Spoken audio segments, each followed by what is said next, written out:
کہوں گی سماج سے جا کر کے تو سماج کیا سوچے گا؟ میرے غوث اعظم نے ارشاد فرمایا ٹھہر جا خاتون، وہ ٹھہر جاتی ہے۔ غوث اعظم نے مصلی بچھایا، مصلی بچھانے کے بعد 2 رکعت نفل پڑھے، نفل پڑھنے کے بعد غوث اعظم نے ہاتھوں کو بلند کر دیا، اے رب قادر تیری ایک بندی تیرے بندے عبد القادر کے پاس آئی ہے، اس کی قسمت میں ایک بھی اولاد نہیں ہے، اسے اولاد عطا فرما دے۔ مشیت کا نقیب اعلان کر کے کہتا ہے اے عبد القادر اس خاتون کی قسمت میں ایک بھی اولاد نہیں ہے۔ غوث اعظم فرماتے ہیں اے مالک و مولا یہ تو میں بھی جانتا ہوں، لیکن تیری بالغاہ میں عرضی اس لیے نہیں لگائی کہ تو یہ فرمائے کہ ایک بھی نہیں ہے۔ مالک و مولا تجھے سجدہ کیا ہے تو اس امید سے کیا ہے کہ اس کی برکت سے تو اس خاتون کو بیٹے عطا فرما دے، اس خاتون کو بیٹے عطا فرما دے۔ اس کے بعد غوث اعظم فرماتے ہیں عرض کرتے ہیں اے مالک و مولا اگر یہ خاتون یہاں سے جائے گی، جانے کے بعد سماج میں کہے گی عبد القادر کے پاس ہو کر کے آئی، کچھ نہ ملے کچھ نہ ملا، عبد القادر کے پاس ہو کر کے آئی، جھولی خالی لے کر کے گئی، خالی ہو لے کر کے آئی۔ اے مالک و مولا اگر تو عبد القادر کو رسوا کرنا چاہتا ہے تو کر دے، اگر محبوبوں کو رسوا کرنا تجھے پسند ہے تو رسوا کر دے، میں رسوا آنے کے لیے تیار ہوں۔ اے مالک و مولا اگر رسوا دیکھنا پسند نہیں کرتا تو مولا ایک بیٹا عطا فرما دے۔ مشیت نقیب کو مشیت اعلیٰ مشیت کہتی ہے اے عبد القادر اس کی قسمت میں ایک نہیں ہے۔ عبد القادر ارشاد فرماتے ہیں عرض کرتے ہیں مولا پھر تو بیٹے عطا فرما دے۔ رب فرماتا ایک نہیں ہے تو 2 کی بات کر رہا ہے، مولا پھر 3 عطا فرما دے۔ اے عبد القادر ایک نہیں ہے تو 3 کی بات کہتا ہے۔ رب عبد القادر غوث اعظم کہتے ہیں اے مولا پھر 4 دے دے۔ مولا فرماتا ہے ایک نہیں ہے تو 4 کی بات کرتا ہے۔ پھر میرے غوث اعظم نے عرض کیا مولا یہ کہ بات دیگرے پھر 7 عطا فرما دے، اور رب کائنات نے فرمایا ایک نہیں ہے تو 7 کی بات کرتا ہے۔ پھر میرے غوث اعظم نے فرمایا اے مالک و مولا اگر تو عبد القادر کو ذلیل دیکھنا چاہتا ہے تو ذلت مجھے منظور ہے، لیکن تیرا حکم ہے تو میں تیرے حکم پر عمل کروں گا۔ غوث اعظم کو یہ رسوا کرے گی جا کر کے۔ پھر میرا رب ارشاد فرماتا ہے عبد القادر خوش ہو جا، تیرا رب ویسا ہی کرنا چاہتا ہے جس طرح تو خوش ہو جائے۔ نعرہ رسالت جشن میلاد النبی مسلک اعلیٰ حضرت، نعرہ تکبیر، نعرہ رسالت، سبحان اللہ سبحان اللہ۔ ہمیں طریقہ نہیں مانگنے کا، لیکن وہ دلانا بہتر جانتے ہیں، دلوانا جانتے ہیں۔ اور جتنے بھی اللہ والے گزرے ہیں ہم جو ان کا ذکر کرتے ہیں، اچھا کسی اسٹیج پر آپ نے یہ دیکھا کوئی بھی مولانا اپنی باپ کی تعریف کرتا ہو؟ دیکھا کہیں؟ نہیں۔ کوئی اپنے خاندان کی شان و عظمت کے نغمے الاپتا ہو؟ کبھی سنا؟ نہیں۔ اچھا اسٹیج پر جو ذکر ہوتا ہے یا تو عشق مصطفیٰ کا ہوتا ہے یا شان اولیاء بیان کی جاتی ہے۔ وجہ یہ ہے نا کہ میرے رب نے قرآن میں بھی اپنے محبوب بندوں کا ذکر فرما دیا، ذکر کیا میرے رب نے۔ ہاں، اور صرف ولیوں کا نہیں، وہ اصحاب کہف جن کی تعداد میں اختلاف ہے، وہ اصحاب کہف جب اپنی بستیوں سے نکل رہے تھے نا تو پیچھے پیچھے ایک کتا بھی لگ گیا۔ کون لگا؟ کتا۔ اچھا ہوا یہ تھا کہ اس دور کا جو حاکم بادشاہ تھا اس نے مسلمانوں کو قتل کرنے کا ارادہ بنا لیا، قتل کرنے کا حکم دے دیا۔ تو جتنے مسلمان اس کے خادموں کو ملے اس بادشاہ نے قتل کروایا۔ یہ چند مسلمان حضرات، چند اللہ والے جا کر کے ایک غار میں چھپ جاتے ہیں۔ کس میں چھپتے ہیں؟ لیکن جب یہ غار کی جانب بڑھ رہے تھے نا تو پیچھے پیچھے ایک کتا بھی چلا، تو اللہ والوں نے پلٹ کے دیکھا ایک کتا بھی آ رہا ہے۔ اللہ والوں نے کہا جا بھاگ جا، دوڑ جا، اس لیے کیونکہ تو ابھی بھونکے گا تو ظالم بادشاہ کے خادموں کو پتہ چل جائے گا۔ اگر تو بھوکا انہیں پتہ چل جائے گا ہمیں قتل کر دیں گے. تب اس کتے نے رب کی بارگاہ میں عرض کیا مولا مجھے بھی زبان عطا فرما دے, بولنا چاہتا ہوں. رب نے کتے کو زبان عطا فرمائی. کتے نے کہا تھا اے اللہ کے نیک بندو, اے اللہ کے دوستو, اے اللہ والو, میں ان میں کا کتا نہیں جو اللہ والوں پہ بھوکا کرتے, میں ان میں کا کتا نہیں جو اللہ والوں پہ بھوکا کرتے ہیں. پتہ یہ چلا جو اللہ کے ولیوں سے پیار کرتے ہیں وہ اللہ والوں پہ بھوکا نہیں کرتے, اور جو اللہ والوں پہ بھوکا کرتے ہیں پھر ان کا شمار اس کتے سے بھی بدتر ہوتا ہے جو عذاب غیب کا کتا تھا. اگر کتے کا مثال دیتی تو آج کے کتے بھی کہیں گے مولانا کیا ناانصافی کرنے کو بیٹا ہے, وہ تو کوئی اور ہوتا ہے جو اولیاء اکرام کی شان میں گستاخی کرتے ہیں. ہم نسل کے کتے ضرور ہیں لیکن کبھی اللہ والوں پہ بھوکا نہیں کرتے. ہاں صاحب کتے بھی اللہ والوں پہ نہیں بھوکتے, لیکن یہ کیسا ہے, یہ کیسا ہے جو اللہ والوں پہ بھوکا کرتے, کبھی اللہ والوں پہ بھوکا. میرے رب نے جب اپنے نیک بندوں کی شان بیان کرنا ہے, کس کی؟ نیک بندوں کی. حدیث پاک میں آیا ہے اگر کوئی بندہ کتنا ہی بڑا گنہگار کیوں نہ ہو, کتنا ہی بڑا گنہگار کیوں نہ ہو, اگر وہ سچی توبہ کر لیتا ہے تو میرا رب اس کو اپنا محبوب بنا لیا کرتا ہے. کوئی ایک بندہ جو پوری زندگی گناہ کرتا رہا, پوری زندگی گناہ کرتا رہا, پھر اس نے سچی توبہ کر لی تو رب اس بندے سے پیار فرماتا ہے. تو آپ ذرا یہ بتائیں جس نے اپنی پوری زندگی اللہ اللہ میں گزار دی, رب اس سے بھی کتنا پیار فرمائے, رب اس سے کتنی محبت فرماتا ہوگا. ہاں صاحب اللہ والے جتنے بھی گزرے انہوں نے اپنی زندگی رب کی رضا پر قربان کر دی, رب کو راضی کرنے کے لیے اپنی پوری زندگیاں قربان کر دی. آپ نے بارہا سنا ہوگا شان غوث اعظم سنی ہوگی, شان خواجہ غریب نواز سنی ہوگی. آج ہم اللہ والوں کے نام لیتے ہیں, یوں ہی نہیں لیتے. میرے غریب نواز نے, یہ مولوی حضرات بیٹھے ہیں آپ کے سامنے, ہم لوگ چیختے چیختے گلے بیٹھا لیتے ہیں, بیٹھاتے ہیں نہیں بیٹھاتے. اور کتنے بیچارے عالم دین یا مولوی حضرات یوں ہی بولتے بولتے قبر میں چلے گئے, لیکن پھر بھی مسلمان ہو کر کے نہیں سمجھ پائے. لیکن واہ عطائے مصطفیٰ سرکار خواجہ غریب نواز جب ہندوستان میں آئے تھے تو کیا لگتا ہے انہوں نے مسلمان کو مسجد کا راستہ دکھایا؟ نہیں. کیا مسلمانوں کو حقوق والدین بتایا؟ یہ بھی نہیں. بلکہ جب میرے غریب نواز ہندوستان میں آئے تھے نا تو مومنوں کو نہیں بلکہ غیر مسلموں کو مسلم بنایا. تعداد 90 لاکھ تک پہنچ گئی. آج ہم سے ایک بے نمازی نماز تک نہیں لایا جاتا. آج ہم سے جو ایک داڑھی نہ رکھا اس سے کہتے کہتے ہم تھک گئے, لیکن کس کو کوئی داڑھی رکھنے کو تیار نہیں. لیکن وہ کیسے اللہ والے تھے, ایک دو کو نہیں, دو چار کو نہیں, یا 10-20 کو نہیں, انہوں نے 90 لاکھ کافروں کو مسلمان کیا ہے, 90 لاکھ کے کافروں کو کلمہ پڑھایا, داخل اسلام کیا. وجہ یہ تھی ہماری بات اور ہے, ان کی بات کچھ اور تھی. ہمارا چہرہ دیکھ کے نہیں بلکہ اللہ کے جتنے ولی تھے ان کا چہرہ دیکھ لیا کرتے رب کے کائنات کا دیا. ان کا چہرہ دیکھا جائے رب کی یاد آ جاتی تھی.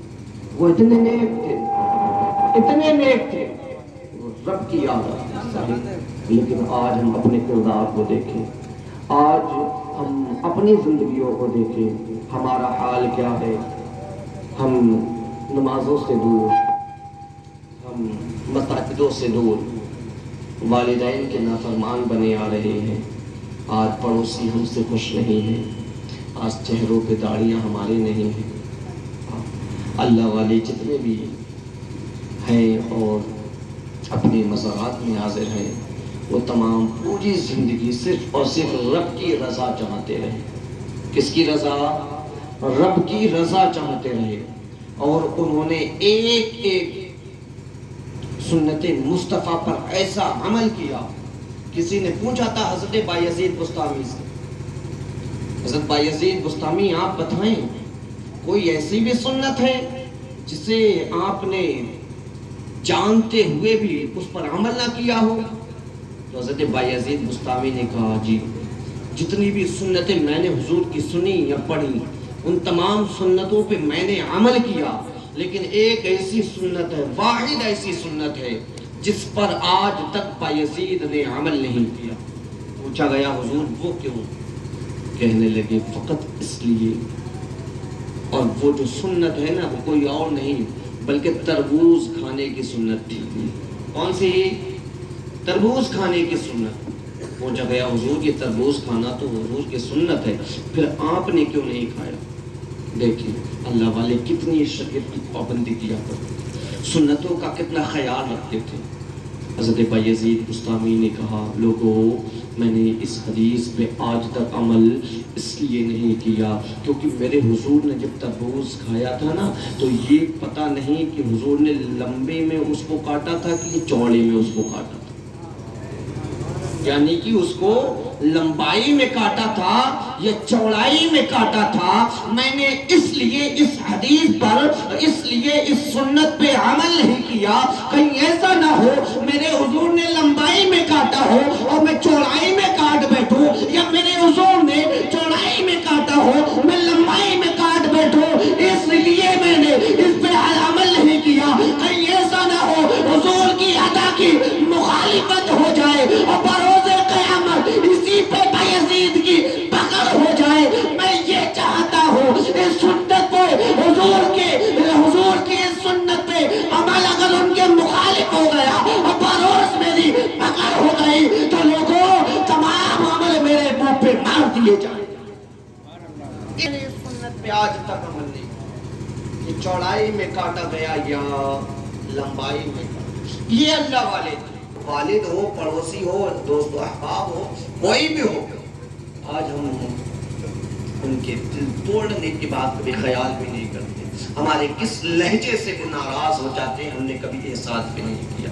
سنیں اللہ والے دلوں کا کتنا خیال کرتے تھے. یہی بنارس ہم بنارس جانتے ہو نا؟ وہ بھی بھائی نیند آ رہی ہے، جاگ رہے ہیں؟ میں چل کے بولو سبحان اللہ، ذرا اور بیداری سے سبحان اللہ. یہی بنارس، اسی بنارس میں جب دور مسلمانوں کا، جب حاکم مسلمان تھے، ہندوستان کی حکومت جب مسلمانوں کے ہاتھ میں تھی، تب کی بات بتانے لگا. یہی بنارس، اس بنارس کے اندر ایک حاکم تھا اور وہ حاکم کوئی اور نہیں بلکہ ایک مسلمان کلمہ پڑھنے والا، نمازیں پڑھنے والا ایک حاکم. وہ حاکم جب سفر کرتے کرتے گزر کے جا رہا تھا تو ایک غیر مسلم کی بچی ندی میں غسل کر کے واپس آ رہی. حاکم وقت سفر کرتے کرتے اپنے محل کی جانب اور غیر مسلم کی بچی ندی یا نہر میں غسل کر کے وہ اپنے گھر کی جانب جا رہی تھی. اچانک اس حاکم کی نظر اس غیر مسلم بچی پر پڑ گئی. اللہ، جب نظر پڑی بادشاہ کی نیت بدلی، حاکم وقت کی نیت میں کھوٹ آئی اور اس کے بعد اپنے محل پہنچا، خادموں کو بلایا. بلانے کے بعد کہتا ہے لوگوں، خادموں ذرا تحقیق کرو، میں نے جس لڑکی کو دیکھا، میں نے جس بچی کو دیکھا اور جس پر میری نظر پڑی ہے وہ کس کی بیٹی ہے، کس کی لڑکی ہے؟ تو یہ خادم تلاش کرتے کرتے تحقیق کرتے کرتے ایک دروازے پہ پہنچے. وہ دروازہ کسی مومن کا نہ تھا، وہ دروازہ ایک غیر مسلم کا تھا. دستک دیے، دستک دینے کے بعد اندر سے ایک غیر مسلم بزرگ بوڑھا نکلا تو خادموں نے کہا وہ جو ان سے حاکم نے کہلوایا. خادم کہنے لگے سن بوڑھے، حاکم کا یہ فرمان ہے جو تیری بیٹی ہے اس بیٹی پر حاکم کی نظر پڑ گئی ہے، اور حاکم کا یہ فرمان ہے یا تو اپنی بیٹی کو دلہن بنا کر ڈولی میں بٹھا کر کے حاکم کے دروازے تک چھوڑے، اور اگر ایسا نہ کیا گیا تو حاکم پورے خاندان کا سر قلم کروا دے. یہ بات بنارس کے حاکم وقت نے کہلوائی. جب خادموں نے اتنا کہا، کہنے کے بعد خادم واپس چلے گئے، اور جیسے ہی واپس آئے تو یہ غیر مسلم بچی اور اس کا باپ آپس میں مشورہ کرنے لگے. بچی کا نام شکنتلا، کیا نام تھا؟ شکنتلا. یہ بچی اپنے باپ سے مشورہ کرنے لگی، ابو جان اب کیا کیا جائے؟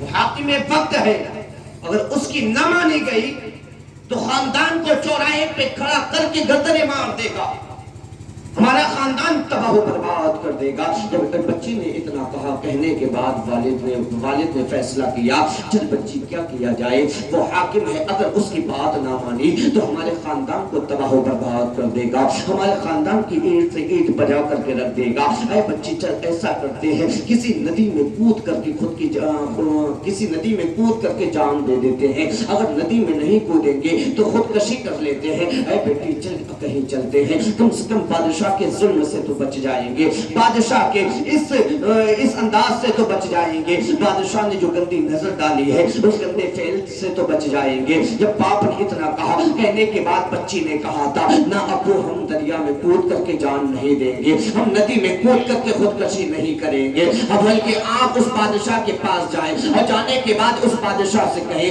اس حاکم وقت سے کہیں وہ ہمیں 8 دنوں کی مہلت دے دے. باپ نے کہا بیٹی 8 دنوں میں کیا کرو گی؟ تب اس بیٹی نے کہا تھا ابو کیسے ہی کسی طرح سے جا کر کے اس حاکم وقت سے 8 دن کی اجازت لے کر کے آپ آئے، اس کے آگے کیا کیا جائے گا وہ میں آپ کو بتاؤں گی. یہ باپ اٹھتا ہے، حاکم کے دربار میں جاتا ہے، جانے کے بعد کہتا ہے اے حاکم جو تو نے کہا ہے اس پہ عمل کیا جائے گا، بچی کو دلہن بنا کر کے ڈولی میں بٹھا کر کے تیرے دروازے تک پہنچا دیا جائے گا، لیکن تمہاری بارگاہ میں گزارش یہ ہے کہ 8 دن کی مہلت ہمیں دے دو. تب اس حاکم وقت نے کہا تھا ٹھیک ہے ہم 8 دن کی مہلت تمہیں دیے دیتے ہیں. باپ پلٹ کے آتا ہے، پھر بیٹی سے مشورہ کرتا ہے بیٹی بتا تو صحیح ان 8 دنوں میں تو کیا کرنے والی ہے؟ تب اس بیٹی نے کہا تھا اب تو 8 دن تو سکون کی سانس لینے کے لیے وقت مل گیا ہے، ذرا اپنا سینہ ٹھنڈا کرو، یہ 8 دن جو ہے گزر جائیں گے، اس کے بعد ہم دیکھیں گے کیا کرنا ہے. یہ کے بعد دیگرے یہ دن گزرتے گئے. جب 8واں دن آیا ہے، بادشاہ کا حکم آ گیا،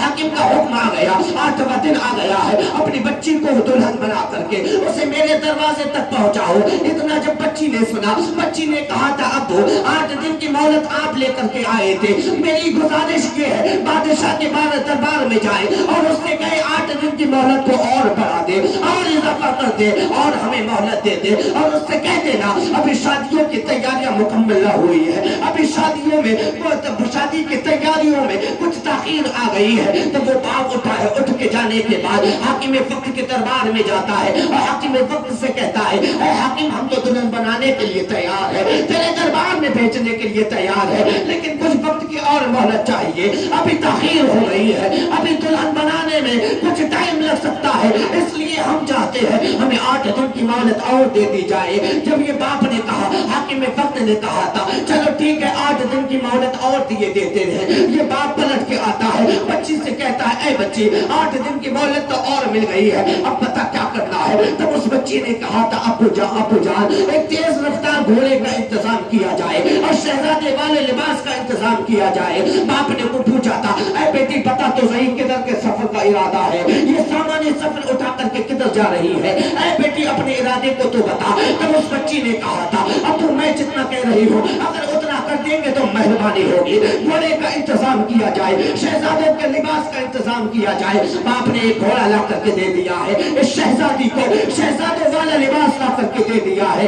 اس بچی نے اس گھوڑے پہ بیٹھنے کے بعد جو ہے اپنا سفر جو طے کیا ہے تو وہ کسی اور جانب نہ کیا, یہ سفر جو ہے کسی اور ملک کی جانب نہ کیا, یا اپنے بنارس شہر کو چھوڑ کر کے بھاگنے کا ارادہ نہ کیا, بلکہ یہ اپنے تیز گھوڑے رفتار کو ایڑے لگاتی ہے. لگانے کے بعد کسی اور چوکٹ پہ نہیں بلکہ اس چوکٹ پہ چلی جاتی ہے جس چوکٹ پہ بے سہاروں کو سہارا دیا جاتا ہے, بے بسوں کا سہارا بنا جاتا ہے. جھولی کھالیاں لے کر کے جاؤ تو پڑی جاتی ہے. قسم خدا کی یہ کسی اور کے دربار میں نہیں, اللہ والے کے دربار میں پہنچ گئی اور یہ عرض کر رہی تھی, اے اللہ والے امید لے کر کے آئی ہوں تیرے دربار میں, جو بھی خالی لے کر آتا ہے قسم خدا کی وہ جھولیاں بھر کے جایا کر.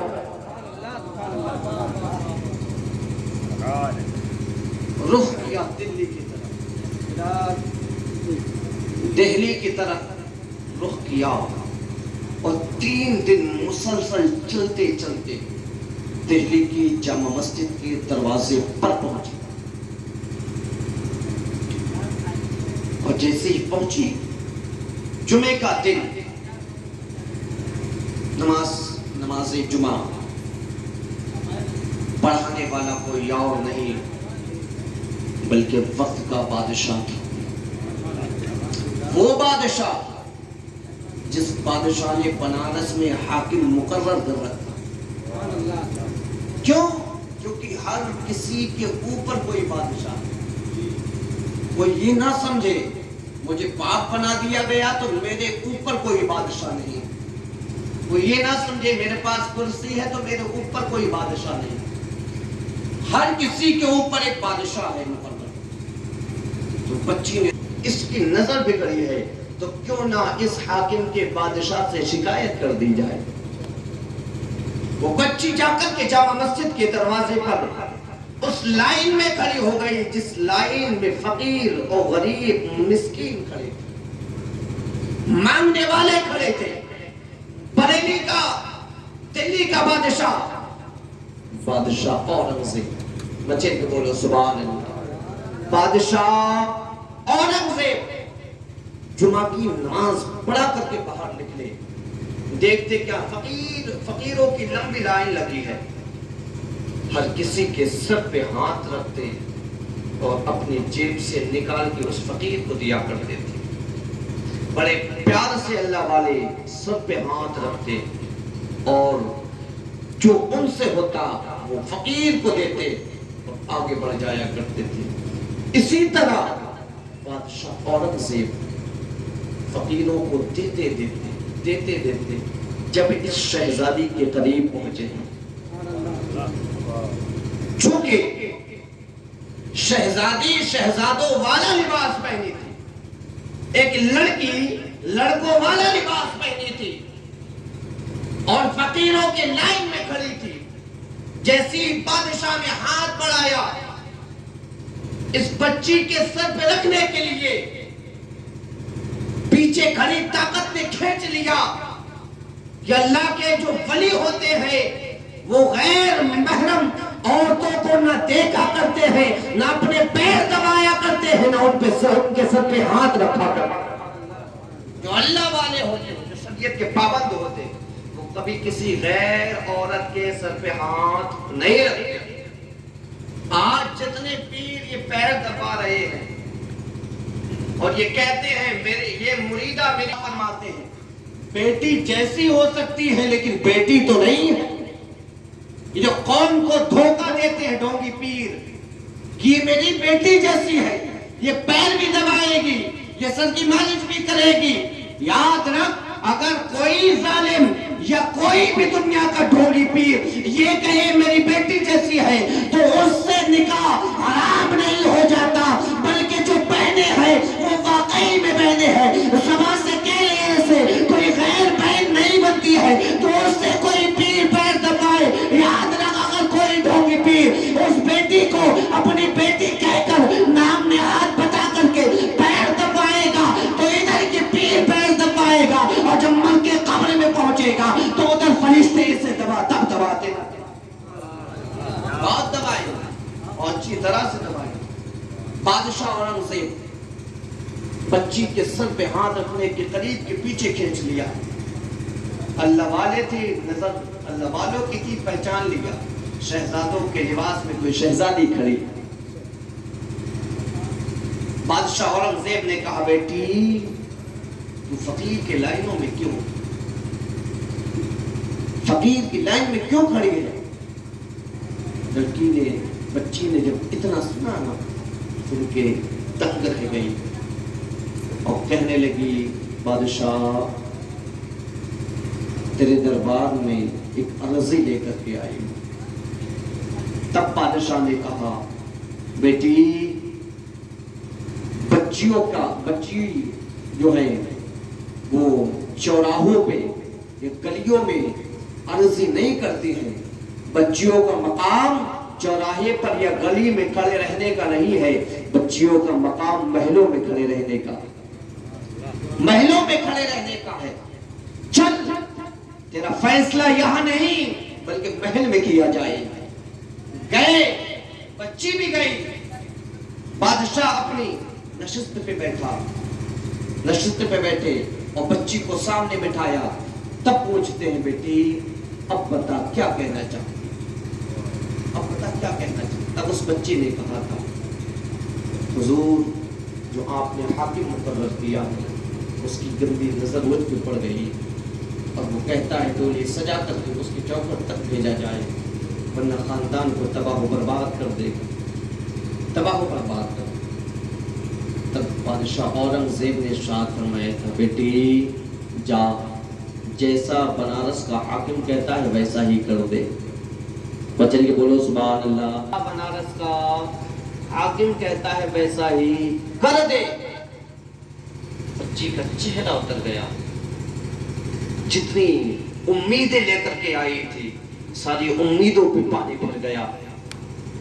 محل سے باہر نکلی، گھوڑے پہ بیٹھی، پھر پلٹ کے گھر واپس آئی بنارس.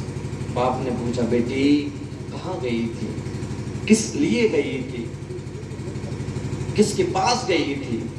تب بیٹی نے کہا تھا بابا میں دہلی گئی تھی بادشاہ اورنگزیب کے پاس.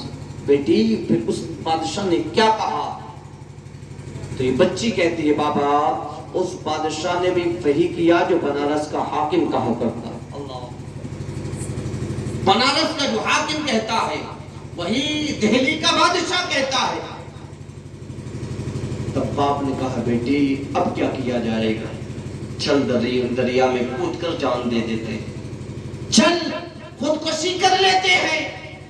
تب بچی نے پلٹ کے کہا بابا مجھے اس بادشاہ نے، دہلی کا بادشاہ ہے، اس نے تو کہا وہی جو دلی کے، جو بنارس کا حاکم کہتا ہے، لیکن مجھے ایک بات سمجھ نہیں آئی. مجھے ایسا محسوس ہو رہا ہے اور میں نے اپنے کانوں سے سنا بھی ہے جب تک میں دلی میں رہی تب تک وہ بادشاہ مجھے بیٹی بیٹی کہہ کے پکارتا رہا. جب تک میں دلی میں رہی اس بادشاہ نے کبھی مجھے بچی یا غیر کر کے نہیں پکارا. اس بادشاہ نے جب بھی مجھے پکارا تھا مجھے بیٹی کہہ کے پکارا تھا. اور اے پوجان جو مسلم ہوا کرتے ہیں اگر وہ کسی بیٹی کسی بچی کو اپنی بہن یا اپنی بیٹی بناتے ہیں تو ان بہن اور بیٹیوں کی عزت کو لٹنے نہیں دیتے. وہ اپنی جان تو دے دیتے ہیں لیکن اپنی بیٹیوں کی جانوں کی حفاظت کیا کرتے ہیں، بیٹیوں کی جانوں کی حفاظت کیا کرتے ہیں.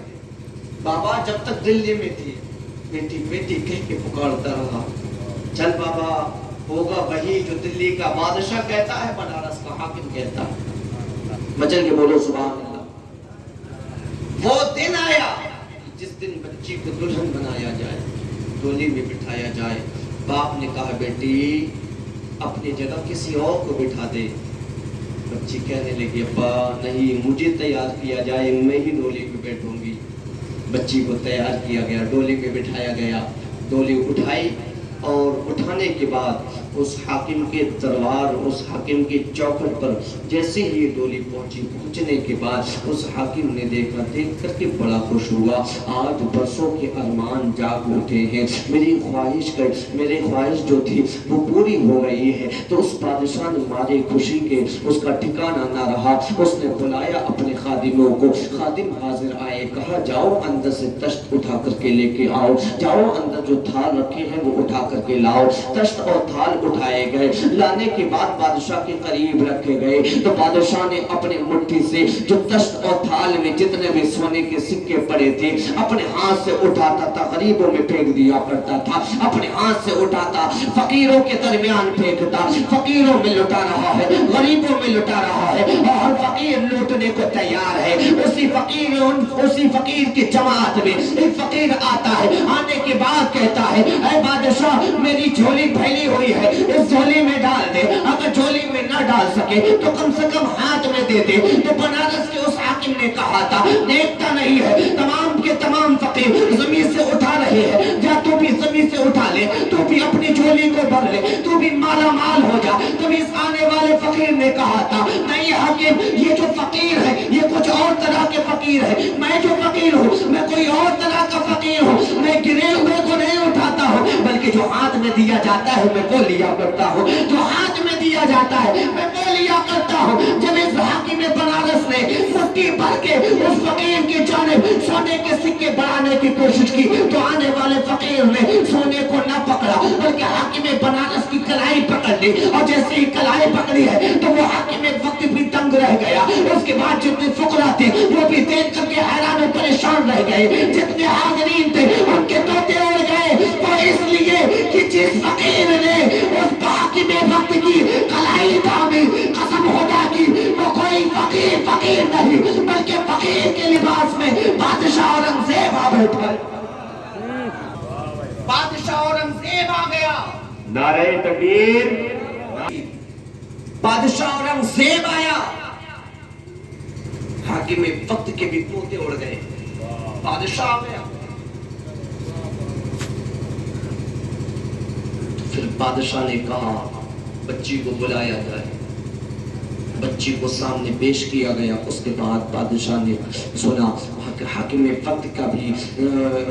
وقت کے بھی بولنے کی اجازت دی، وہ بھی بولا، اس کے بعد بچی بھی بولی۔ اس کے بعد بادشاہ نے فیصلہ کر دیا 2 ہاتھی منگائے جائیں اور 2 پاگل ہاتھی منگائے گئے، ہاتھی کے پیر میں رسی باندھی گئی۔ اس کے بعد حاکم بنارس کے پیر میں رسی باندھی گئی، اس کو ہاتھی کو ادھر دوڑایا، دوسرے ہاتھی کو ادھر دوڑایا اور حاکم وقت کو بیچ سے چروا دیا۔ فقط اس لیے تھا وہ مسلمان لیکن غیر مسلم بچی پہ اس نے گندی نظر ڈال دی، اس لیے حاکم وقت کو بادشاہ نے بیچ سے چروا دیا تھا۔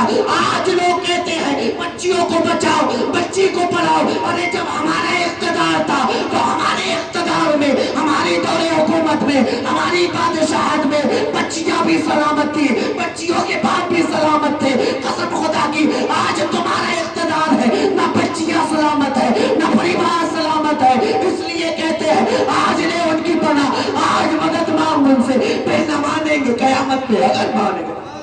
صاحب یہ مسلمان تھے جنہوں نے اپنی بچیوں کی حفاظت بعد میں کی ہے، پہلے تمہاری بچیوں کی۔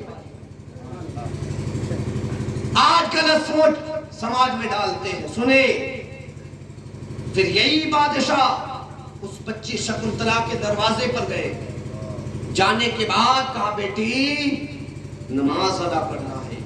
تو اس بچی نے کہا بادشاہ مجھے معلوم تھا کہ آپ آؤ، مجھے معلوم تھا کہ آپ آؤ گے، اسی لیے میں نے گھر کے ایک کونے کو بار بار لیز پوت کر کے بڑا اچھا باغ بنا کے رکھا۔ بادشاہ نے اس مقام پر 2 رکعت نفل پڑھے یا جو بھی تھا حضور بادشاہ اورنگزیب نے ادا کیے۔ ادا کرنے کے بعد کہتی بیٹی کیا 1 گلاس پانی ملے گا؟ بیٹی کیا 1 گلاس پانی ملے گا؟ بادشاہ کیوں نہیں؟ تب بادشاہ نے کہا بیٹی معلوم ہے تجھے؟ نہیں بادشاہ بتائیں۔ بادشاہ بولنے لگا بیٹی جس دن سے تم میرے پاس سے واپس آئی ہے قسم پیدا کرنے والے کی، تب سے بادشاہ نے ایک گھونٹ پانی کا نہ پیا، تب سے میں نے ایک گھونٹ پانی کا نہیں پیا، اور میں نے یہ سوچا تھا جب تک بیٹی کو انصاف نہیں دیا جائے گا، پانی نہیں پیا جائے گا، بیٹی آج انصاف مل گیا ہے تو بادشاہ پانی بھی پی لے گا۔ پتہ یہ چلا جو اللہ والے ہوتے ہیں وہ غیروں کے دل کو بھی کبھی نہیں ٹوٹنے دیتے، تو اپنے کو دلوں کو کب ٹوٹنے دیں گے؟ اس لیے میں کہتا ہوں جب اللہ والوں کے مزاروں پہ جایا کرو، کسی ولی کے دربار پہ جایا کرو، تو ادھر ادھر نہ دیکھ کر کے، دوسروں میں عیب نہ تلاش کر کے، وہاں کھڑے ہو کر کے اور صدق دل سے توبہ کیا کرو، صدق دل سے دعائیں مانگا کرو، اور یہ کہا کرو مولا ہم تو گناہگار ہیں لیکن تیرا یہ بندہ، تیرا یہ دوست تو بڑا نیکوکار ہے، ہمارے صدقے میں نہیں، اپنے اس محبوب بندے کے صدقے میں عطا فرما۔ قسم خدا کی ہاتھ نیچے بعد میں آئیں گے، دعائیں پہلے مقبول کر دی۔